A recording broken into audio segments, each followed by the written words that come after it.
Here in the navigate page, once we found records, we can also select them here in the list. So for example, the system has found a number of posted sales shipments, and I can display these records.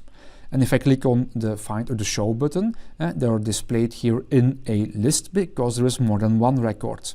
Now if I select here the posted transfer shipment for which only one record was found, if I then click on show related entries, and the document page is opened.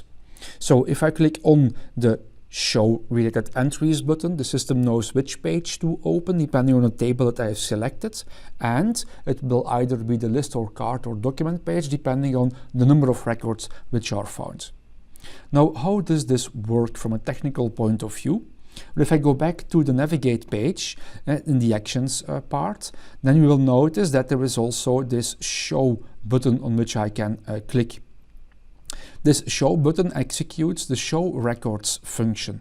And if I go to the show records function, this is where the system will try to figure out, depending on the table ID, which is determined on the line of which I have clicked, which information needs to be displayed coming from which table and in which document. And then you notice that depending on the table ID, the system runs a specific page with a variable, and that variable we have also filtered before. Now, in case that the information comes from a posted document, for example, a sales invoice header, we have two scenarios. Either we found one record or we found more than one.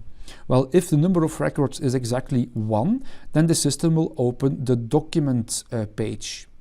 If we found more than one record, the system will open the list page. It's a different page, as you can see. All right, so that's the if then else in here.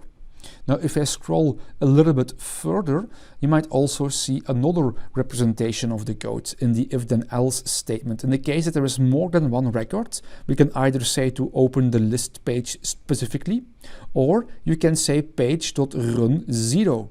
Now, there is no page with an ID of 0, but if you try to run a page without specifying the page ID in the run function, but you specify a record variable, then the system will go and have a look in that table for the lookup page ID property, and will use that page in the lookup page ID property of this table to determine which page to open if you do page.run.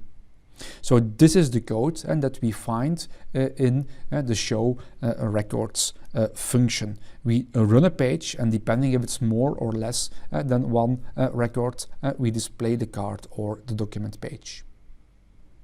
If you scroll down in the code, at the end of this function, you also will see this, the on after navigate show records, which is an event publisher we can also subscribe to. So we can also attach our code to this show button to, for example, depending on which records were selected, also display them in custom pages we might have added in our extension.